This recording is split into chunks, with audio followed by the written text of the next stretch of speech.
Hello అండి, ఈరోజు 2 కేజీల చికెన్ వండుతున్నానండి. కర్రీ దీన్ని బాగా నీటిలో వాష్ చేసుకోవాలి 3 టైమ్స్. తర్వాత సాల్ట్ కూడా వేసుకుని తగినంత. అప్పుడు కూడా 2 సార్లు బాగా కడగాలి.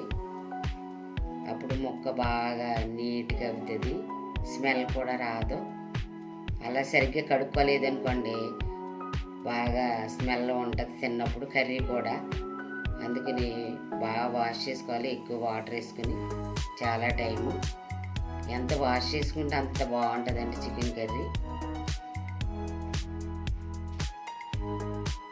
ఇప్పుడు పక్కన పెట్టానండి నీళ్ళు వాడినాకే.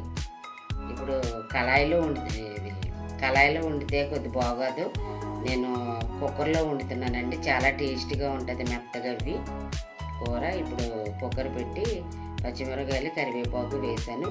ఇది కొద్ది 1 నిమిషం వేగిన తర్వాత ఆనియన్స్ కూడా వేసుకుంటున్నాను. మనకు తగినన్ని చూసుకోవాలండి, మీకు ఎంత ఉంటుందో అలాగా. మీకు ఇష్టం వచ్చిన రీతిలో వేసుకోవచ్చు. ఉల్లిపాయలు కొంతమంది ఉల్లిపాయలు కూడా వేసుకోకుండా వండుకుంటారు. ఇది దోరగా వేగాయండి. ఇప్పుడు అల్లం వెల్లుల్లి పేస్ట్ వేసాను. ఇది కూడా 2 నిమిషాలు మగ్గిన తర్వాత చికెన్ వేసుకోవాలి. బాగా కలపాలండి. అల్లం వెల్లుల్లి పేస్ట్ బాగా స్మెల్ వస్తుంది. ఇప్పుడు చికెన్ వేసుకున్నానండి, 2 కేజీల చికెన్. దీన్ని కూడా పైకి కిందకి బాగా కలుపుకుంటే బాగా ముక్కలకి అల్లం వెల్లుల్లి పేస్ట్ బాగా పడితే ముక్క చాలా టేస్ట్గా ఉంటుంది. బాగా కలుపుకోవాలండి కిందకి పైకి. 2 కేజీలు కదండి, కొద్ది టైం పడుతుంది మగ్గనాకి. అల్లం వెల్లుల్లి పేస్ట్ కూడా బాగా పడుతుంది అన్ని ముక్కలకి పట్టిలా చూసుకుని. పసుపు వేసాను, ఉప్పు, తర్వాత కారం తగినంత. మీరు తగినంతగా వేసుకోవచ్చండి, మీ ఇష్టం వచ్చినట్టు. నాకు తగినంత వేసుకుంటున్నాను ఇక్కడ.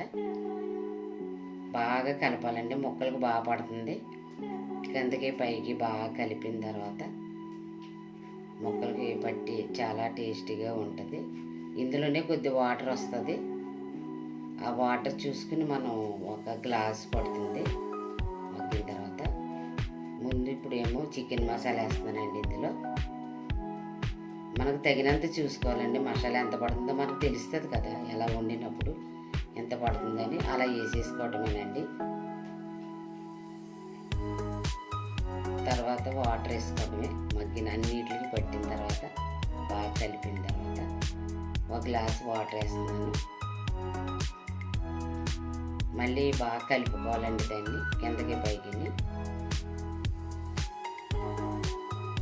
కలిపిన తర్వాత అప్పుడు ఇంకా మూత పెట్టుకోవాలండి. ఒక 5 విజిల్స్ వచ్చిన తర్వాత ఆఫ్ చేసుకోవడమే.